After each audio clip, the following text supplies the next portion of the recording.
And we're live. Welcome back, everyone. Onan here, and I have a special guest today, Diego. How have you been, buddy? Pretty good. Just a little tired from last night because I finally finished my last quarter in college, so kind of just taking it easy for now. Nice. Mhm. Congratulations on that. Thank you. Thank you. It's been a little while. We talked last year before you. So you're an interesting test subject here because you found us before you got married, and Mhm. now you are married, and we interviewed you on the other channel before you got married to get us. I did not go back and watch that interview before today, but I kind of remember it. And then today we wanted to check in with you. So how long you been married now? Closing in on 6 months. All right, Mm. 6 months in. Yeah. So we wanted to. That's long enough. You've been married long enough. You're past the honeymoon phase. Reality has maybe set in a little bit. So we wanted to check in and see how you're doing. So Mhm. before we do that, for those that maybe don't know who you are, tell us a little bit about yourself, as much as you want, and then we'll kind of start talking. Yeah. So, I'm a young, recently graduated young man, raised cradle Catholic my whole life.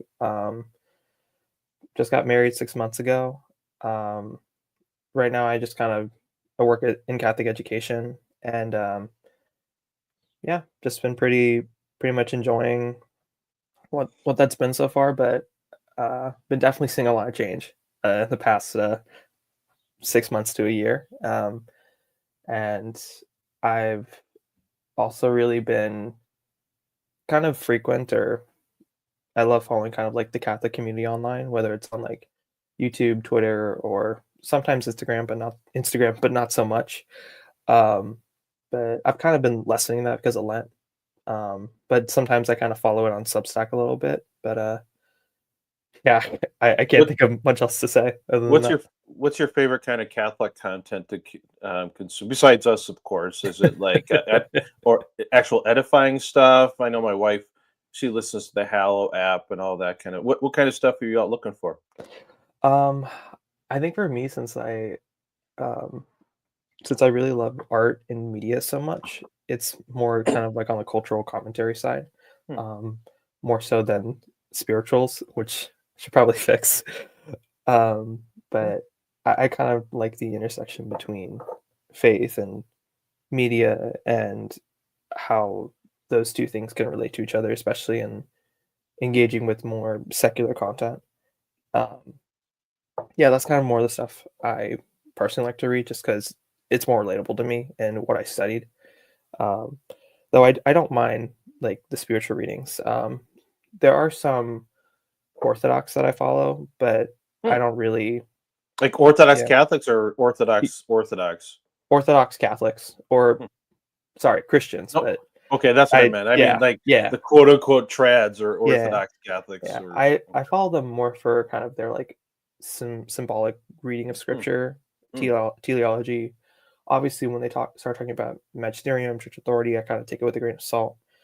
Um, but I still love their insight onto certain things like scripture, the Old Testament, the Eucharist, where there is common ground between East and West. But Mhm. yeah, that's kind of mostly what I've been following. But now that I've kind of like limited uh, Twitter and other social media platforms, it's kind of been like looking through Substack, kind of like how it used to be with Twitter. So I've been Hmm. finding more and more artists, not artists, but writers, and it's been fun kind of seeing oh, there's like different kind of perspectives on certain issues. So it's been nice, kind of like broadening my horizons where Twitter doesn't really have that kind of like algorithm for that, as you probably are well aware of. Yeah, it's a lot of shit posting and stuff, which is, I Yeah, guess, there's sort of up my yeah, yeah. that's sort of up my alley a little bit. So, okay, so you've been married about 6 months now. In what can you tell us about your now wife, kind of her background, kind of how you guys met and stuff like that? Yeah. So my wife grew up one of seven, cradle Catholic. Um, I'd say she grew up more trad than me. Mhm. I kind of grew up more than Novus Ordo. She grew up going to FSSP all her life. Um, uh, Middle child.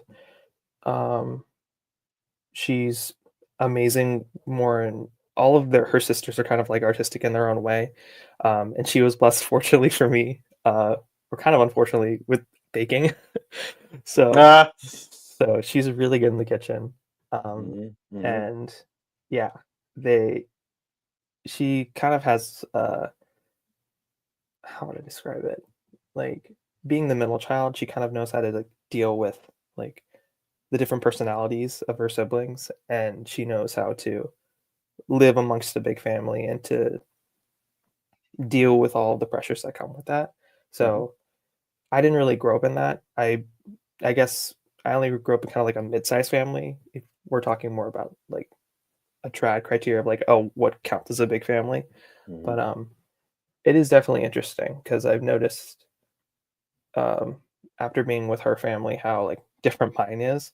And yeah, it's uh it's fun. It's interesting. Was it a Latin mass wedding, or what did you have? Yeah, we had a lot of mess. Okay. Um, and what, if anything, can you tell us about what it was like for the two? You had kind of a long distance relationship Mm, leading up to the wedding, right? mhm, yeah. What was what do you remember it being like sort of in the months before the wedding? You're in love with each other, trying to save certain things for marriage. What was that process like for the two of you trying to get to the wedding day in the shape that you wanted to be in? Yeah. Um, I won't say it's easy. If a couple decides to do long distance, I would commend them for that. Um, I think being in person is more preferable. Well, more close distance, like within driving distance, I think is more preferable. Um, Not too close. yeah, So we don't want people yeah, living yeah, together. yeah. No, of course. Um, but it it had its positives and it had like anything, positive and negatives. Mhm, I think the positive was that it really forced us to be better communicators, mhm, her more so than me. mhm, Still working on that part, but it really the time we could have together with our schedules was really valuable. mhm, And reflecting on it now that we're day to day, there was I look back on it with a bit of fondness, even though in the moment it kind of mhm, sucked because it's like mhm, when I was on campus, like all of my friends would be with their girlfriends, and mhm, I gotta wait till FaceTime. So that mm, part sucked, but it did make the time we had together special. Um, and I think also a negative would be that I'm more of a I'm more in person with my love language, like spending quality time together. mm, And having that long distance kind of wasn't so fun, but you know, it really did make the times we spent together more special. mhm, Um, so if any couple does that, I'd caution them to really think about like how are they going to prioritize their time. mhm. How would you so you strike me as being someone that's more bubbly and maybe extroverted. How would you describe your wife in those terms? Um, I'd say she's more introverted than I am. Mhm, Um, but she does have an extroverted side that comes out like if she gets to know you. Um, so it is fun to kind of see that come out in her. And she's more lively with her jokes and her hmm, remarks. So that's really mm, fun to see. Um, it is interesting how I'm the one that kind of brings more of the extroverted side where she kind of wants to sit back and mhm, look at the situation and then collect herself and then say something. Whereas I'm more likely to just give a remark or give my response to something really quick. mhm, So it's kind of like a nice balance. uh, mhm. How I see it. Are you familiar with the five love languages, the book, and all that? Yeah, What have you identified what your primary or and secondary love languages are? yeah. Um, I think for me it's like touch, so like a hug or just hand holding and Mhm, quality time. And then for her it's um quality time, mhm, gift giving, and then I think touch. hmm. Yeah. Okay. Mm. Keep learning that. That Yeah. I waited way too long to figure that out. Not that I didn't wasn't trying to, but no one put it in my face and sort of pointed out the obvious until Yeah. way too many years and way too many kids. Um, okay, great. So, okay, well, you get married. What can you tell us about the first weeks of marriage? What were the highlights? Were there any lowlights? What can you tell us about that? I think starting with highlights, it was finally great to just get to the point of like, okay, we're married. Like Hmm. this is what we've been wanting, this is what we've been praying for, and we made it. We crossed the finish line.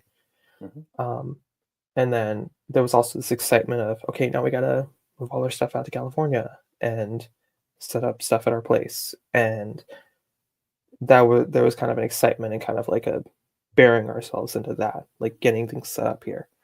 Um, Once that kind of set, it was more about finding a routine with, her staying at home, me going to work, and also finishing up school and kind of finding like, okay, what's our routine going to be in this? And that was more the not challenging, but definitely interesting because we had to find a way to balance me going to work, coming home, and then us wanting to do stuff and hang out and prayer time and all the other stuff that, seeing family, being with her family.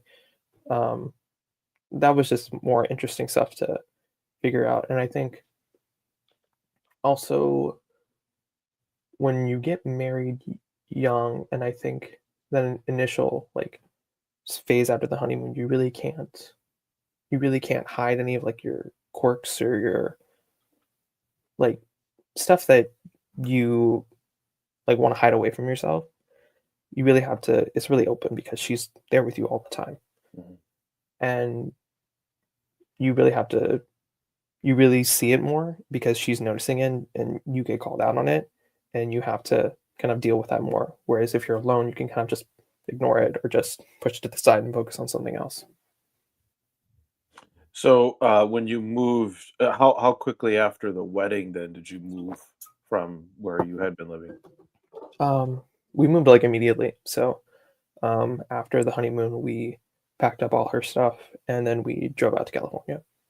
And is that where you're at right now? Yeah, And so you must are you I know you're from California. Are you close to your family or how far from your family? close. Not too far at all. Um, Well, you yeah, Californians think driving around half the state yeah, is close. yeah, So yeah. how many hours drive or minutes drive is it from your place to your parents' place? Um, like 20-minute drive. Okay, well that is close. Yeah, we don't take freeways, so that's the Oh, positive.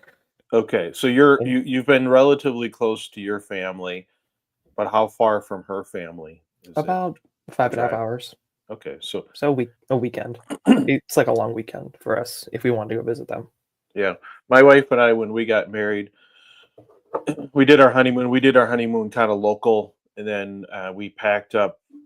2 weeks later, I would say we packed up and we moved to a different state. So we were a 10-hour drive from both of our families, Mm. and there was things about that that were really difficult, but there were actually things that were really good in terms of us being able to kind of um, you know, find ourselves and make ourselves without, fam you know, you can't just go to mom and dad's every night for supper or go on the weekends. You kind of have to find a way to get through times yourself. And so looking back, we really appreciated that. Even having kids, it was something about having kids that far away was difficult, but also it allowed us to kind of raise our children the way that we wanted to without necessarily feeling pressure to do it the way her parents or my parents would do.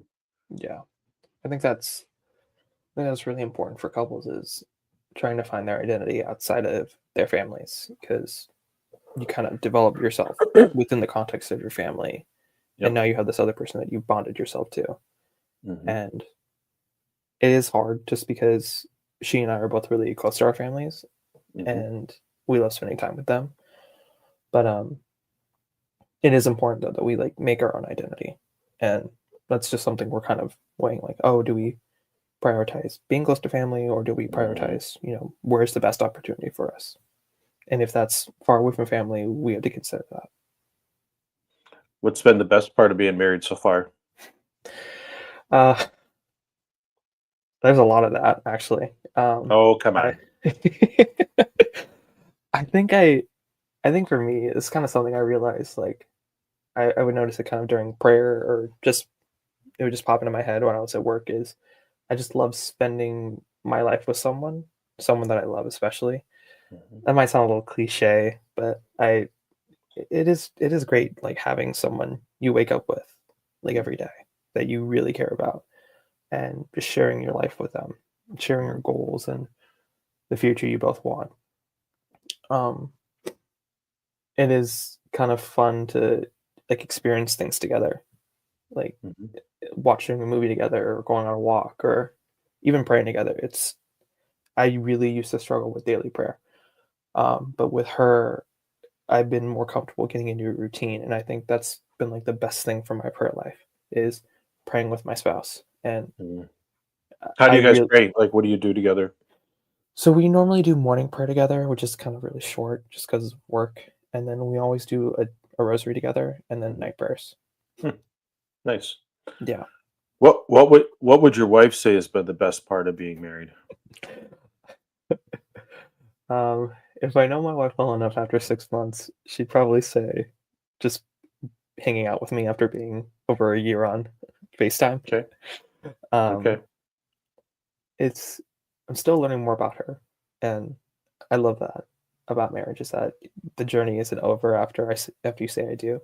It's still Yeah. it's still going, Uh-huh. and it's still going, and it's just fun because every day is kind of its own thing, and you have to take it as you can. What would she say has been the most difficult part of being married? To Um, you or in general? um, I think in general, I think it's like I mentioned earlier, trying to cope and deal with the negative tendencies in each other's personalities.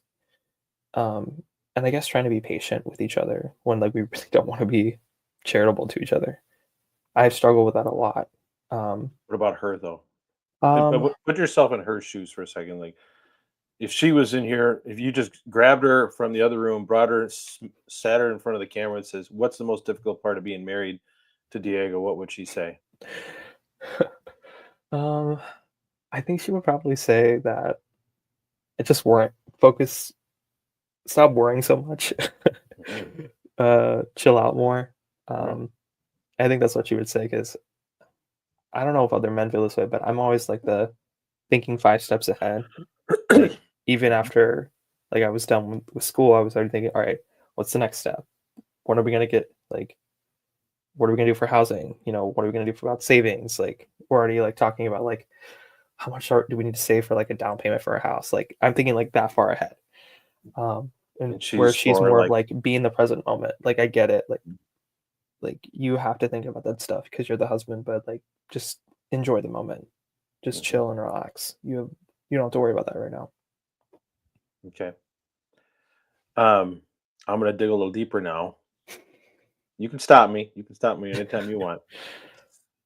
Um, you came across our channel. You see the stuff that we talk about. How is the how has it been like being a Catholic married person with an intimate life? About what you expected, better than you expected, worse than you expected. Those guys just old cranks. That hasn't been my experience at all. What's been your experience so far? 6 months in. Um, coming from someone who, like, never really had experience in that, Mhm. before I got married, That's why um, we. That's why we did this. yeah, um, I've enjoyed it. Mhm, I really enjoyed kind of how the church kind of designed it for marriage and the fruits that come with that. mhm, I think it is I think I've really learned a lot about how men and women interact and see themselves through it. It's kind of given me, like, a lot of, like, reflection whenever thinking about, like, "Oh, how do men and women approach themselves when it comes to intimacy and how they see themselves. It's really fascinating, and Hmm. um, I think you really learn a lot about your spouse when you try to approach them in that manner. Because Hmm. I think it's very easy for us as guys to just like abstract our wives in this, not in a sense of like turning them into like an an object just for like our pleasure, like in kind of like a animalistic way, but like we have this need, this urge that we have to like satiate, and we have this woman that we love, and that is kind of like a means for us to satiate that. Um, and when we try to court her, or like play with, not that word, but like try to court her, or try to like romance her into doing intimate things, and it doesn't really work out that way. We get kind of frustrated at, the situation, maybe her, but it is kind of like a game of cat and mouse in a sense. Hmm. But I think it's something that as guys we just have to just keep going through, and it's really caused me to reflect on like my own struggles, and like how do I deal with that, especially when, you know, it's not particularly active during a certain time. And it's really caused Just me to, wait. yeah. You just wait. Yeah. Yeah. The inactivity will increase, Mm. buddy. Okay, so we have a question here. You don't have to answer this. Someone asked a question. Our good buddy from Northeast. Um, I it's early fall. Okay. All Yeah. right. I wasn't sure if you had anything to announce or not. Um, well, that's exciting. How Yeah. how has that been going so far? Uh, have you seen the movie 101 Dalmatians? Yeah, with my kids. Yeah. Yeah. So there's this scene where I think the main dog, he's like sitting in like his house with like his owner, and like all his the human owner's wife and maid are downstairs with his, Mhm. you know, his wife dog downstairs, and she's giving birth, and she keeps announcing, "Oh, we have the puppies are here," and the number keeps going up and up, and his face just gets like wider and wider, and he starts getting circles in his eyes. And he starts like walking deliriously. Um, when I found out she was expecting, I kind of had that moment of, "Whoa!" Get real now. like yeah, it was a sobering moment. Um, yeah, it like a lot of things changed. Like I noticed that like a lot of yeah, like my perspective on things just started to change like overnight. It seemed, and like on jobs, on expectations, and what the future is going to be like. So it's kind of crazy how you just like things just change like that once you realize you're expecting a kid. Mhm. Was it? And you don't have to answer this. Was it something you guys were hoping for, planning for? My recollection from talking to you guys were not even going to venture into the NFP waters. You weren't. Mm. You were going into battle without a lot of protection, I guess. Yeah, we were hopeful for it. We were trying. Mhm. Um, I it really just came up out of nowhere. Like literally, like, I wasn't expecting it at all. Mhm. And like when she told me, I was kind of like, "Can you like, can you do it again?" I Just need some because I proof. want confirmation. Yeah, I Mhm. like didn't believe her. I felt like doubting Thomas. I was like, I unless I see it, I refuse to believe. Um, According to Catholic Instagram, it doesn't count unless she records herself taking the test in the bathroom. That's what yeah, I've concluded. I really love. That's the thing I love about my wife is that like she doesn't try to like copy those trends. Like she follows it. Like she's Mhm. more into Catholic Instagram than I am. Mhm. I'm more of like reading words and you know Mhm. following things on Twitter, like with conversations, and she's more of like the aesthetics and like the reels type of girl. Mhm. Um, so I'm just grateful that she just like doesn't like mimic those trends, but she follows them. Mhm. Okay, so we're gonna do another interview with you in about a year. I think we'll do it in Mm. about a year. You'll have this child in the fall. Your life will get completely shaken upside down, and you'll settle into something of a routine. May not be an ideal routine, but you'll settle into something called a routine after that. And I want to check back with you in a year. Mhm. So here's the for me, at least, for most guys, the the real punch to the face is after that baby's born for a while, and you have postpartum complete abstinence for a while. How are you feeling mentally about going into that period? Feel ready for it? Gonna Uh, kick its butt? um, I've kind of taken more the approach of I won't really know unless I'm in it, kind of. Mhm, It's already been brought up. Like one of my relatives was like 6 weeks, and didn't say anything else, but like I knew what that meant. mhm. Um, It's I the longest I 6 week of your life. I promise you that. yeah. It will Um, make the pre marriage feel like a yeah, breeze. yeah. Um, I'm not gonna say I'm looking forward to it. I don't know any guy that is, um, Mhm. unless they're a saint. Um, uh, I am kind of going through like my own type of like own little struggles in that area, let's say, in terms Mhm. of just trying to work on my own struggles that I've had when I was younger. Um, and it is really They hard. don't Yeah. end when you get married, do they? Yeah. No, they really don't. I had this naive sense that, all the in all the let's just say intimate sins that I struggled with as a young man before married, I thought, "Oh, I'm gonna get married and I'm never gonna have this problem anymore." And it was, nope, it's not I that. warned It's you. yeah, I told yeah, you and I warned yeah, you, yeah, and because this it's is the like one thing yeah, that because it's, you know, when you're young, you kind of, you know, I have that need, let me satiate it.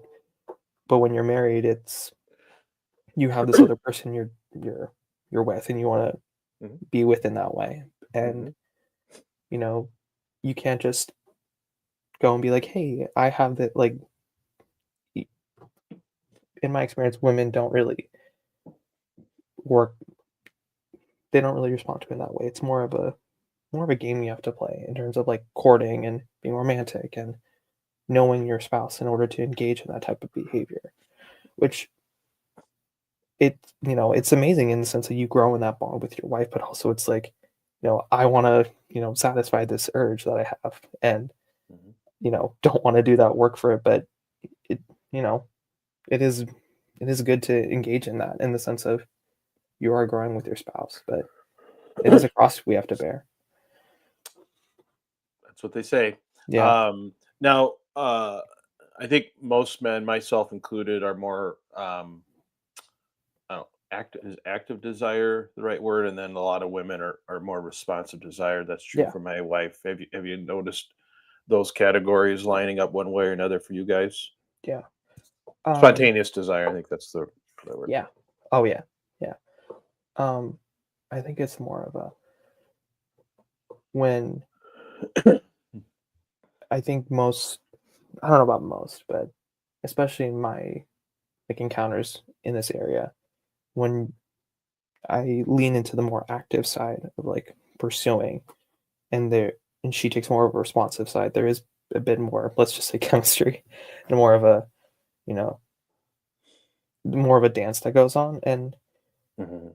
um, I think most women want to see that is kind of like that active pursuing, and, um, yeah, that's just something I've noticed is whenever that active like, whenever I take that active lead, it is more of a, um, I guess, positive outcome, but even if I'm not getting the end goal that I want, it's still "Oh, I'm learning more about my wife." Well, I'm going to bring up a comment from the curmudgeon in the audience. Um, he would say, "Screw that. You work hard as a husband, as a dad. You come home. You shouldn't have to, I don't know, beg your way towards what you Yeah, deserve." So, yeah, I don't want to uh, put words in his mouth, but I think that's more yeah. or less the spirit No, of it. What he's saying. yeah, I get that. It's yeah. I don't really try to I don't really try to be like, "Hey, I I want this, like, give it to me." I kind of more like the approach of being romantic and trying to kind of court her in a way because I've noticed like that works best for my wife.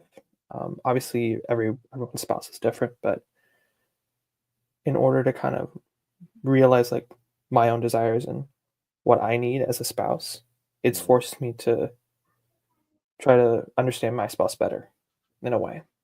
Mhm. Because in understanding her better, I can understand what she wants from me in that area. Do you think your wife understands what your needs are and what's important to you in this realm? Yeah, I that was one of the things I was kind of really nervous about because I think if you grow up, especially in Gen Z, there is this very negative sentiment about women and marriage, and especially like the carnal needs that men have, and women normally just, avoiding it, saying, I don't want to deal with you, don't touch me, I have a headache and all that stuff. And I really wanted to avoid kind of those trappings that you hear about online. And one of the things I love about my wife is that maybe it might be from her more traditional upbringing was that she was aware and willing to have that conversation with me. Mhm. Um, I don't know if every family is like her in that sense, given she grew up more trad, but I was really grateful that she was willing to have that conversation with me. And Yeah. I think it helped us grow closer because it's such an intimate part of the relationship. And being able to bring your whole self into that and have those conversations is really important as a spouse. So, so I'm curious then.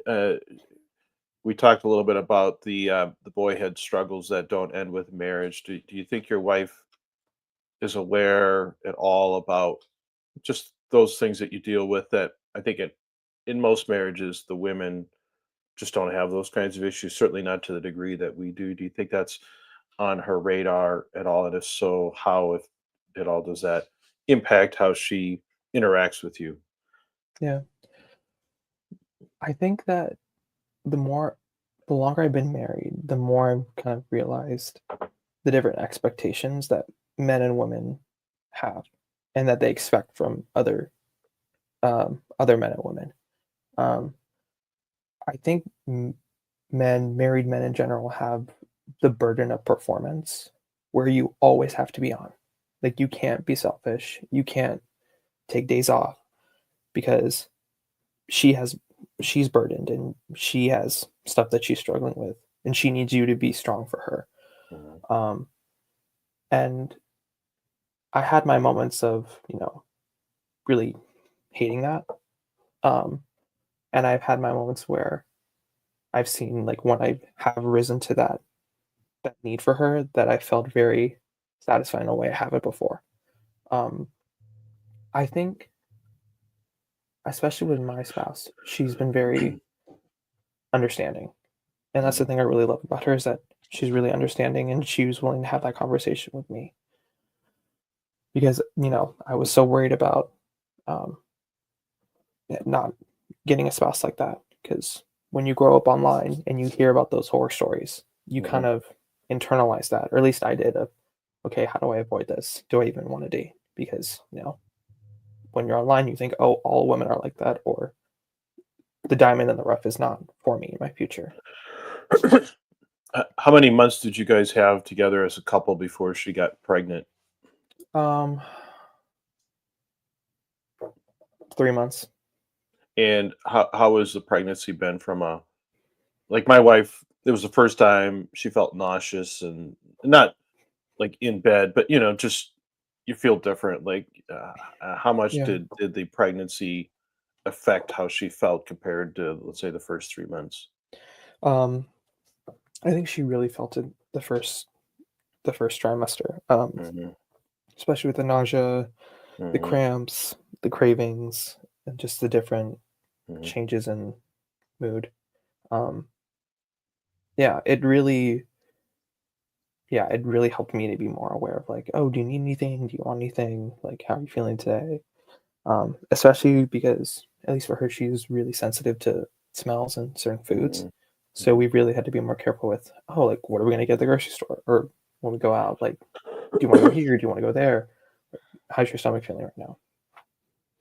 Are you in the second trimester now? About to. We're kind of like right on the edge, like right Yeah. getting into the second. For my wife, there was always a very predictable and noticeable difference in the second trimester. She always really liked the second trimester because she was no longer feeling sick, but was feeling good, and but not, you're not too large at that point, especially with your first one. And so we always we always looked forward to the second trimester because it was just you know it was just a really good time in our relationship, especially when you are using NFP the other times. You don't have to worry about that crap for a while. And Mm. so enjoy your second trimester, but don't waste the third trimester. The third trimester can be good too. You just have to be a little more um, nimble about how you go about things. Yeah. Hmm. So um, the one thing I kind of wish in retrospect, like we had plans when we got married. I was going to school. I was going to be there for 3 years, and thought that we would wait until we were done or near done with that before we had kids. Well, we got pregnant about a month later, changed our minds because we're young and dumb.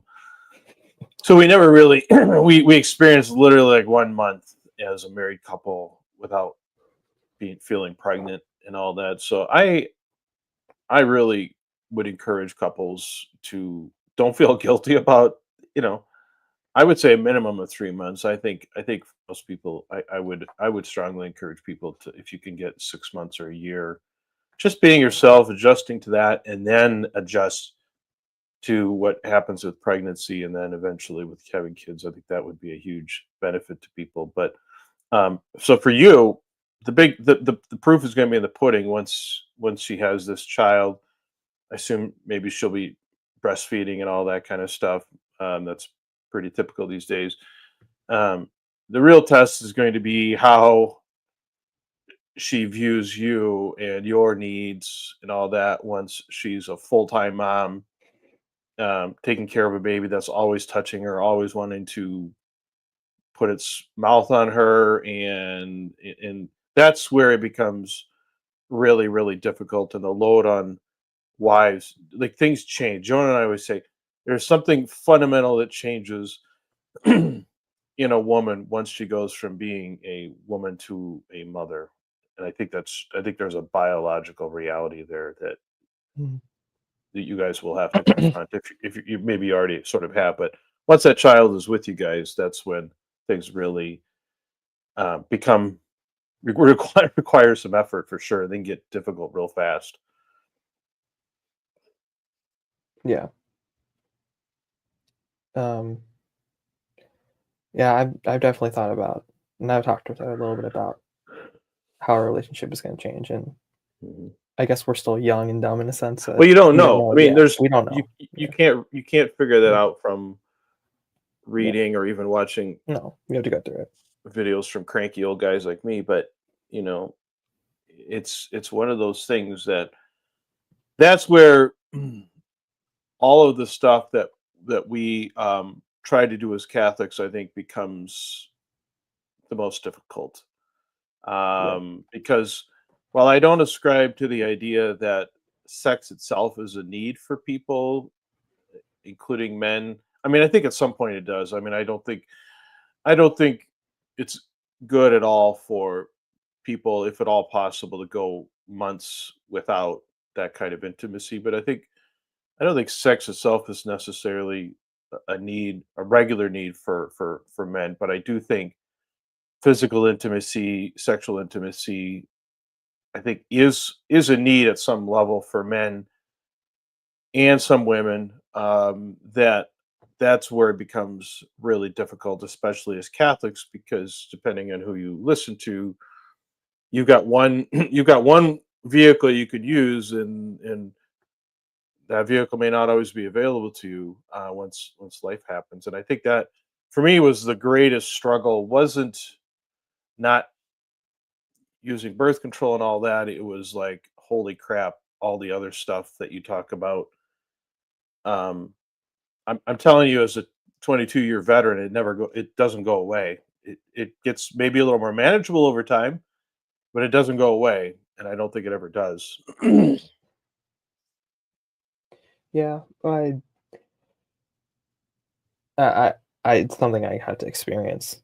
Um, Mhm, I still go back to like the burden of performance, like, and you probably feel that more than me because you have 9 other kids, where the burden's on you to like lead the house and mhm, be the one that's responsible mhm, and carry that cross, however best you can. mhm, Um, and that's just something I'm gonna have to go through. mhm, Um, yeah, it's something that I'm excited for, but I mean, I think every man is nervous taking that jump from, just being a husband to now being a father as well. Um, I At this point, I'm more excited than nervous, but I'm sure that's gonna start to equalize yeah. the closer I get to the due date.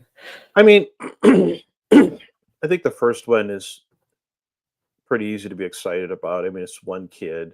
Yeah, your life will change, but you know, it's where you get to number 2, 3, 4, where you're totally outnumbered and your wife is probably exhausted, especially if you haven't had any significant spaces in between the kids. That's where Mm, by kid 3 or 4 on up, for us, from like kids 4 through 7 is where it became really tough. And then once we got to 8 and 9, we had older kids. We were a little more established financially and stuff like that. That I would say it wasn't easy, but it became less difficult. But that middle ground there, when your kids are all young and you have a gaggle of them, that's when, let me tell you, you check back with me in 6 or 7 years, and I think you're going to know what I'm talking about. mm. That's the I'll real that's the I'll real I'll difficult join part. you in that 1,000-yard Vietnam stare. There you go. That's right. Exactly. Yeah. Um, and I again, I don't have any experience in this, but Hmm. it's something that you know we're aware that there's a change coming, and I'm confident we'll be able to have those conversations and figure out, like, okay, what is our relationship going to be like after we have kids, Hmm. or while we have kids. Yeah. Um, and I'm pretty confident that we'll manage. Um, every couple has their own way of doing it, Hmm. and I think we'll find something um, that works for both of us. Um, yeah, because for me, I want to try to be as engaged as I can in helping to raise the kids. Obviously, that with work too, that'll take hours away from the time I would be able to. But Yep. I think trying to help where I can, um, I think would mean She'll a lot to appreciate her. it. Yeah, Yeah. Well, yeah, I think that's the least we can do for what they go through. yeah, You yeah. know, I want to make a couple points here. Mm, And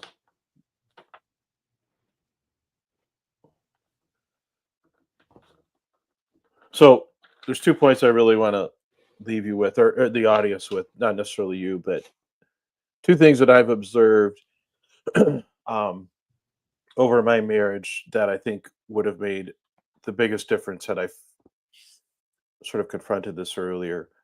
And they're sort of related, but I think they're distinct. Um, Number one, and I think this is especially difficult for Catholics, is there's this tension between showing intimacy, physical affection, um, during the day, and whether that invariably leads to some bedroom activity later on. And because for Catholics, if you're, say, pretty strict about how you apply the law, you can't, you shouldn't be doing that if it isn't going to lead to that activity in the bedroom, because God forbid it leads to something else that we're not supposed to do. And so there's this tension between showing affection, um, only when it can lead to the bedroom activities, because what that can do is create this appearance to our spouses that the only time we are affectionate with them is when we want something later on. And that, I think that is, if anything happens, that is one thing that just happens so many times in marriages, and it's perceived, I think, especially by wives, as some, well, the only time he hugs me and does things with me is if he thinks he's going to get some later on. And maybe for some guys that's true, but I think for a lot of us it's like, well, I don't want to get the rocket sequence going if it's not going to end that way, because I have struggles. I don't want to go to confession and all that kind of stuff. Yeah. So, and also vice versa. And this is something my wife more recently and I have kind of been working through, is she is afraid to show physical affection to me. My love language is physical touch, hers is not. She doesn't necessarily want to show it to me on days that we can't do something, because she doesn't want to get me excited for no good reason. And that's creates a real tension, right? Like for Catholics. For non-Catholics, it's not so much tension because you probably have other outlets. Even the Orthodox probably have other outlets. So that is a tension that will happen in most marriages because of I would say, the more strictest application of the Catholic rules. Um, the number two, sort of related to that, and this is something that it took us too long to, is to hopefully get to the point where your spouse, your wife, understands these struggles that you have that she probably doesn't have, probably never has, and probably never will. I can confidently say my wife doesn't have any of these kinds of struggles. It's not something that she can relate to, and it's important to get to a point, if you're not already there, where she understands that you struggle with these things, but you can share it with her without necessarily being judged, and more importantly, without it being seen as, you're demanding that she put out more or something like that because of this. You, if they can understand you struggle with these things, but we're not telling them because, oh, by the way, unless you pick up your game, this is the kind of stuff I'm going to be doing. But just help them understand what you struggle with, why you struggle with, and why it impacts how much affection you show to them during different days. Like, those are the two things that I think most Catholic couples need to kind of figure out as soon as possible. And for most of us, it comes only much later in life, after a lot of avoidable pain and suffering. Yeah. I think for me as a young couple, as a married man, um, I think number one, on your first point, um, for us, whenever we have engaged in kind of like that, flirting or romantic Mhm. touch or whatnot, it was always to the, yeah, this will one day, lead to that type of intimate activity. It may not be today, it may not be tomorrow, but I kind of view it as more of like a long, like a, I view it more like from a bird's eye view of that. All of these gestures, all of this romantic affection, yes, it means something in the moment now. It could lead to intimacy then, or it could lead to it in the future. That's kind of helped she and I kind of process like, okay, how do we flirt and engage with each other in a way that is in line with church teaching, but also kind of helps us, you know, understand like what our needs are in this moment. Mhm. Um, and I think on number two, um, I think having those conversations are really important.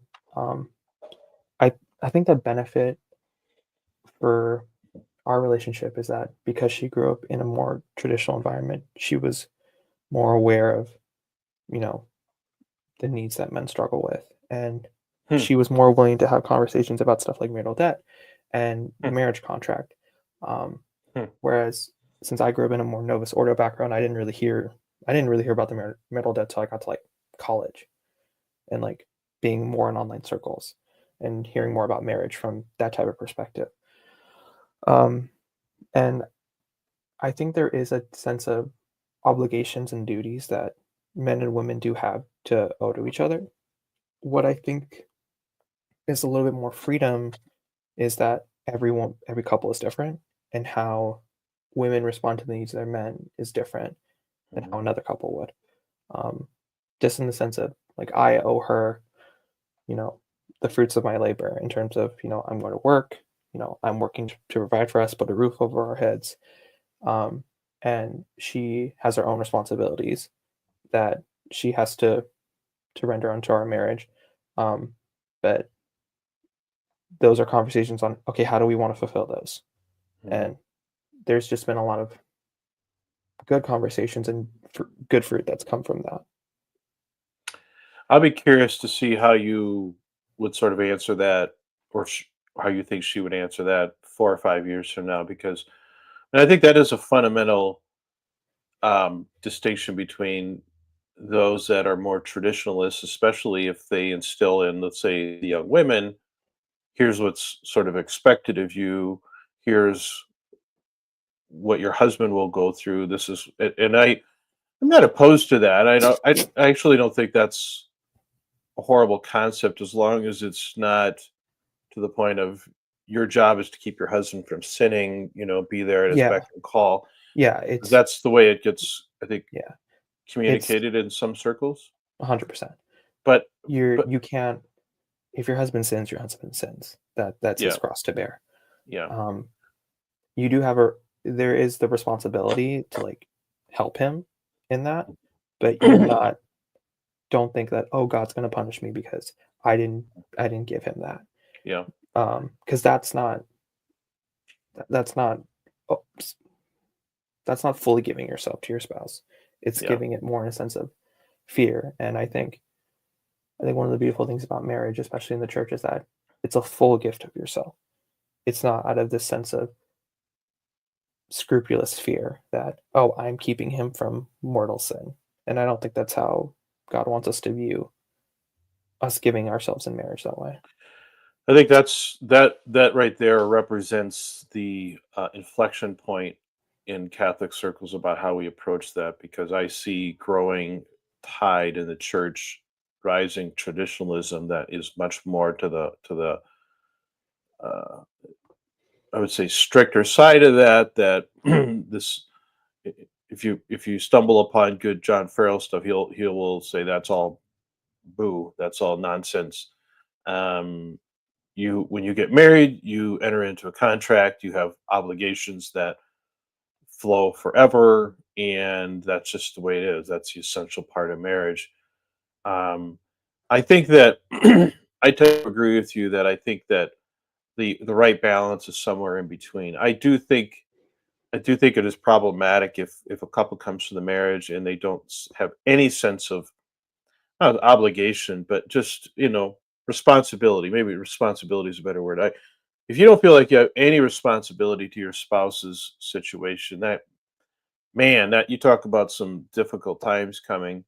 Um, but it's somewhere in between. But I think that the one thing I would emphasize, and one of the reasons that I do these shows that I do, is um, a more traditionalist, stricter uh, view of the rules, especially about what constitutes sins by ourselves, sort of creates the situation where there is. I mean, i- to put it in simple terms, if your spouse falling into one of these common sins is a mortal sin and could jeopardize his soul for eternity, then I think that does increase the responsibility of the other spouse to be available in, you know all but the most extreme circumstances. Because what's more important, like, what are you going through right now that is so demanding that you would jeopardize your spouse's soul? Because, like it or not, that's sort of the stakes that are laid out under a more traditionalist approach to things, which I have my fundamental problems with, for that very reason, because I think it creates a weight and strain on the marriage that is not necessarily good. And I think that, personally, maybe your experience will turn out to be different, but I think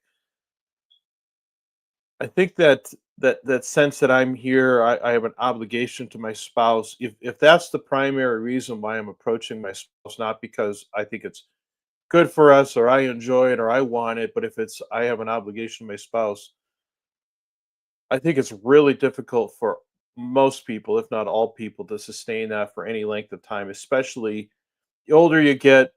the more kids you have, the more burdens that life places on you.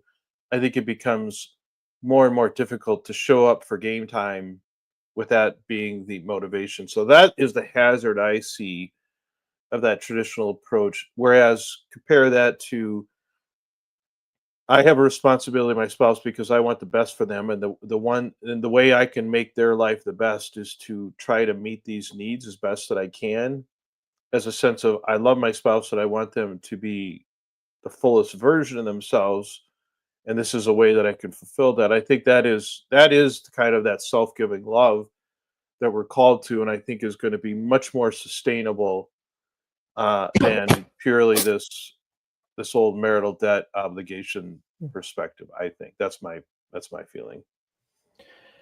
Maybe it's I haven't read enough literature on more of like traditional Catholic theology on marriage, but I view the I think that I think marital debt is real, but in the sense of what you said that there are obligations and duties similar to a contract, but it's not motivated out of this like scrupulous, I have to do this or else I'm going to send him to hell. There is that concern. Obviously, you don't want your spouse to go to hell. Oh, right, right, Yeah, exactly. yeah, but it's motivated out of self-love. Like if this is, I love you, I want to help you be your full self. And if this is the obligations and duties I'm signing up with you at the altar, then I'm going to do my best to do that. Circumstances may change, medical issues may arise, um, but we find a way to love each other fully through those situations. Mhm. And I think that's at least to me, that seems the more traditional route. The literature might say something different, and it probably does, but in kind of trying to live out my faith authentically with my spouse, I see that as the way to fully live out my sexuality in marriage is it's a full gift of myself for this particular context. And as we grow and as we change with kids, that love is going to be communicated differently if Mhm. those situations arise. I I agree with that sentiment. I just don't think that I'm pretty confident that does not reflect the more traditional view of things. We sort of give Father Ripperger a hard time here, but I think if you listen to him, like him or hate him, I think you're going to hear what I think is the traditional attitude about these things in this. I don't think anything you just said would necessarily jive with how they approach it. I think they approach it from a much more legalistic, pragmatic thing that you know the marriage contract is a contract. There are innumerable sexual sins and temptations in marriage, and one of the most important things you can do to your spouse is to keep them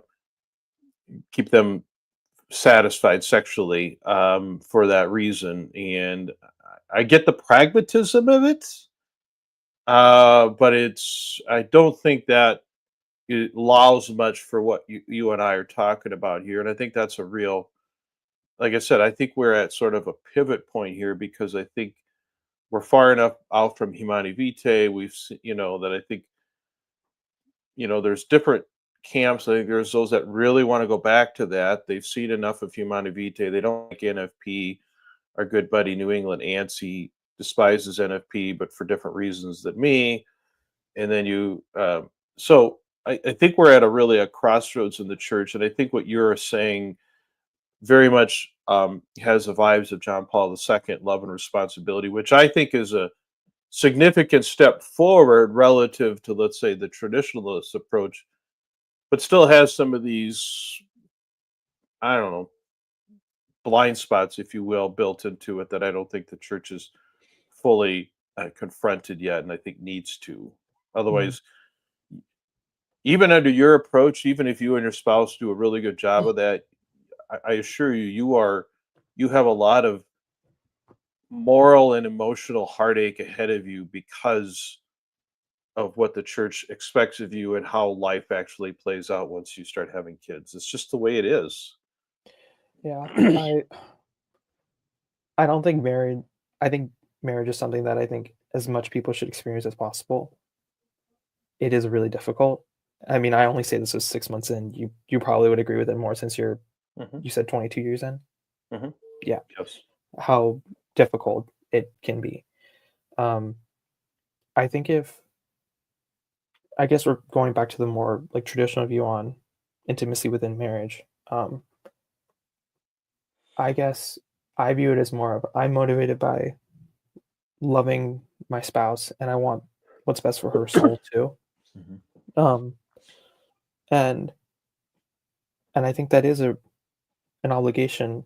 I think that spouses have to deal with is how do I satisfy my husband's needs within this current situation that we're in? Because, you know, you probably have experienced this, but like I guess the drive lessens as you get older.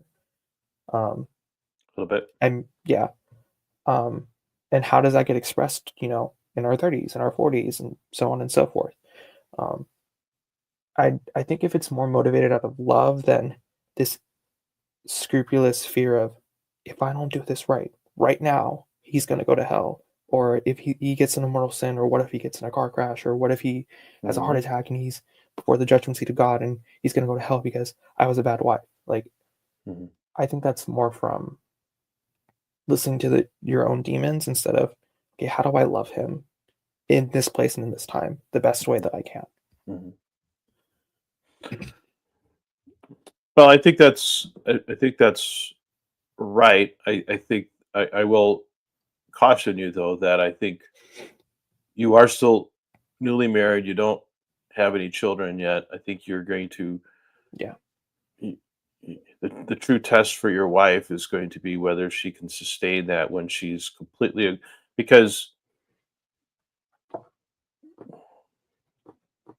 it's not even going to be so much probably an issue that she's disregarding that thought in her voice that or thought in her mind that hey I should do something for my husband. It's not going to be on her mind at all. Like it's going to be uh, this is where you're going time is going to feel different for the two of you because you're going to be man it's been a week.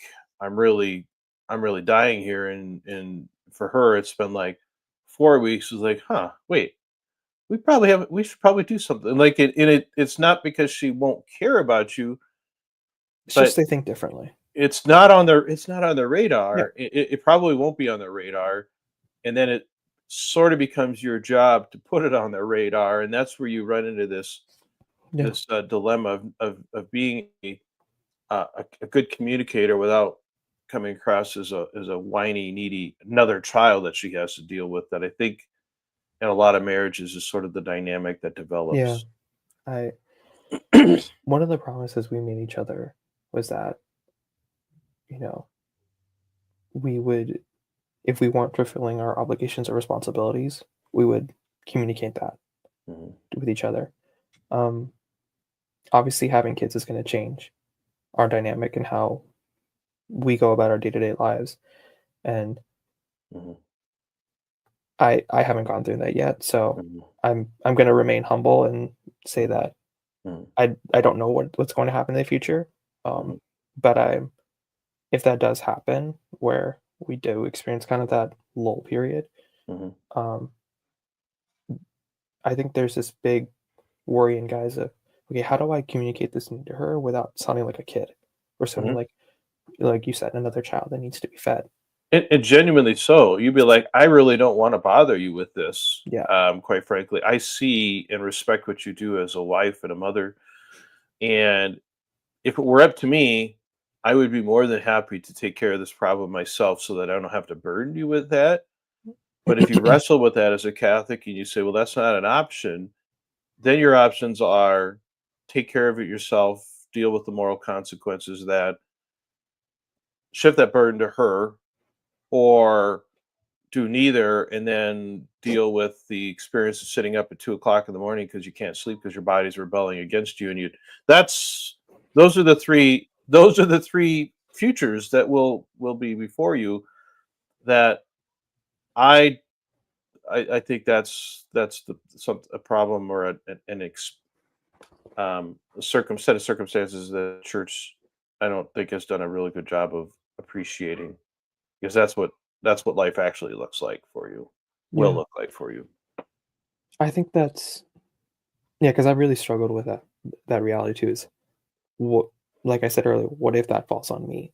Mhm. Um, I I've kind of come to if that is, then work with my spouse to try to fix that and try to communicate my needs in a way that is mature. Mhm. Um, Mhm. and I think that's an important reason why, like, if you are dating someone and you're trying to consider marriage, it's can I rise up to the occasion in terms of fulfilling his responsibility and fulfilling the marital contract in a way, but not out of a sense of like a coldness, but out of a sense of love for my spouse. And I want Mhm. him to be satisfied. I want him to know that I love him and I'm Mhm. giving myself totally to him. Mhm. Mhm. And I think that's something that all people need to consider. And we're human. We struggle, we fall, we sin, and we fall short of the standard. But I think a good spouse would, charitably and maturely remind them like, "Hey, you're falling short here. I really need you in this aspect. How can we resolve this issue?" And I think as men, I think it's important to have those strong communication skills and have that conversation because I think she expects that from you. Um, and especially for me when I've been in those struggling situations, it's really forced me to work on, my confidence in leading in my marriage because I've had to have those uncomfortable conversations and I've had to be the one leading it. And I think she's responded to that and seen that and has been more Mhm. receptive. Mhm. Yeah. Well, that's great. Sounds like you it sounds like you guys probably started with a foundation that I don't think I had when we got married. I think, to be honest with you, I think you benefited from the fact that your wife grew up in a traditionalist environment, and so I think that, um, I mean, it's not as someone coming from a Novus Ordo background, New Mass, um, it is it is kind of like a culture shock, which is kind of ironic since we're both the same religion. But it really is like two different worlds. Like I didn't know what Ember Days was growing up. I had mm, no idea. So like mm, we would have like having to fast, but you're not when you really want meat, it's kind of that mm, tension kind of sucks, mm, but it is a good sacrifice. But mm, you know, having conversations sometimes when religion comes up, like her perspective is different than my perspective on it. And especially stuff like marriage and the marital debt and the marriage contract obligations, like those make for really fruitful conversations. And we didn't want to fall into the trappings that like other people have had with in their that have been poorly executed in other people's marriages. Like we really wanted to try to fulfill our obligations the best we could, given though that we're perfect humans. yeah. This is where I think, I would say we grew up, we entered marriage, I think, with a pretty solid, theology of the body perspective on this stuff. I think I would have been, rah rah for, Christopher West and all that stuff. Um, but but I see online couples that come into that with that approach, without sort of any sense for the obligations or expectations that you have, are I think it's very common for them to have a real rude awakening when they get married, because this isn't turns out that the real life, the real bedroom experience often doesn't resemble this flowery. It's just the reenactment of the mass, and has all this. I I think it's I don't really like the Christopher West approach personally. I think, yeah, like you said, in reality, it's more carnal, it's more animalistic. Yeah. And I think once couples realize that, then it gets in the conversation. Okay, this is real. This is like it's a lot more sobering than how I Yeah. was taught in high school or Yeah. my RCIA classes. So then how do I deal with it? And that's where the love and responsibility comes in is Mhm. go forward in love. And I think you'll have a better output than if you come into it with a negative or really worrisome attitude. Yeah. I think that's right. I think we need. I think we need to not treat it as just some cold contractual obligation that maybe was sort of the perspective under the traditionalist approach, but at the same time, I don't think we want to get too high and mighty about painting these lofty theological images of it. I think it's somewhere in between. I think it is a very, like I said, there is a certain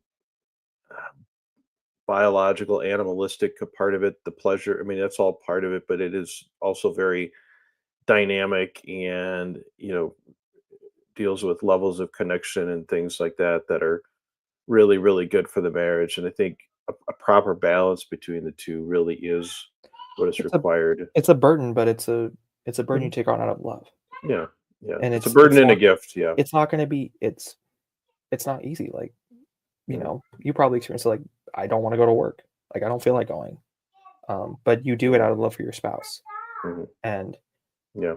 it it's rising to those occasions, especially when we don't want to. I think that's when you show love the most, Mhm. because you love Amen. your spouse and you want what's best for them, and you might not want to do it, but they might need it then, and or Right. they need your support, Right. and rising to that occasion really shows that Christ-like love that we're supposed to show in marriage. Amen. All right, buddy. We've been rolling along for over an hour, and this old dad's getting hungry. So, any parting words? Things we didn't get a chance to talk about, or questions, maybe even that you wanted to ask. Anything that you wanted to cover today before we wrap up? Mm. Um, how did your faith life ever change? Like, once you started having kids, like how you approach the faith, or how you related to the faith change once you started having your first, second, third? Hmm. Yeah, I mean, for sure. And I wouldn't say that I handled it all gracefully. I would. It definitely changed. It became more difficult. You didn't necessarily show up for mass 20 minutes early and pray and meditate. You wanted to get there soon enough where you could find a spot, but not too. But you only had the clock was running when these kids would tolerate being stuck. At least my kids. My kids are very, very active, so the mass became something we tried to get to and to get through and survive without too many things. Family prayer, I think, became, I don't know, I found to be much more difficult than I think I would have expected it to. Like, us trying to find a time for us all to sit down and do a family rosary is quite an ordeal. Is it So, easier now with your kids being older? um, no, Mhm. not really, for a few reasons. Some is unique to us. Some is I would general. We have a small house. We actually don't have a place in the house that we can all gather comfortably in one room together. Mm, So we're kind of separated, and the teenage boys are in the basement. They have jobs after school. They're going to events. Um, Whereas we're still changing diapers. We got Blippy on in the other room, and then you got the middle kids that are, they get up and they watch YouTube on Kindle and they go out and play ball and stuff. So mm, um it's we have so many different dynamics in the house that I don't think it's gotten to be easy. mm, We don't even always go to mass together all the time. Quite frankly, mm. we often try to split up mass. I'll go to mass either Saturday evening or early Sunday morning, so my wife can go without the littlest ones, because otherwise we just don't get much out of mass. The two youngest ones are always. I really admire couples that have, like, a lot of kids, because it sounds like it's a nightmare logistically. Um, we always joke that, "Oh, we're gonna be that big family," but, we'll see what God has in store for us, but I, I admire you guys, just how you guys plan everything out. well, I think for all those big Instagram Catholic families that look all nice, there's a lot of yelling that goes in Oh, off I'm sure. camera. So I'm sure there is. yeah, There Yeah. so I mean, not to paint too dark of a picture. I mean, it's a lot of fun, but it's a lot of I think having structure and order is great if you can do it. We've never really been able to do that, so we just try to react and adapt and have a very organic existence. Yeah. So like just for example, like I will generally pray the rosary in the evening when I'm getting sort of the middle tier of kids to bed. That's kind of what we do. And otherwise I pray in my own.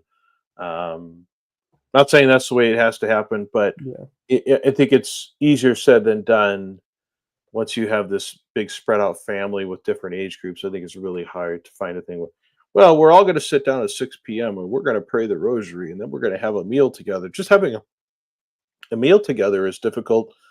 We don't have a meal together because I don't get home from the office until 7 o'clock at night most days. And so Yeah. And that's the kids get bad off for the school, they kids. want to Yeah. eat, they should be getting ready for bed. So Yeah. I think every family Yeah. is different, and if you can achieve that, um, leave it to beaver type thing, great. But if you can't, don't feel like a Yeah. failure because it just may not be possible. Yeah. How did you how do I phrase this?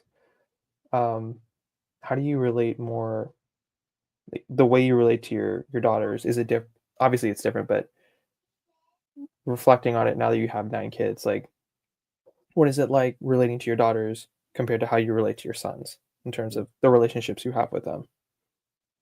Like as a Catholic man, how do you approach that? Because they both view the world fundamentally differently, and obviously you want to prepare them for that, but you also want to prepare their soul too. Like how did you approach that?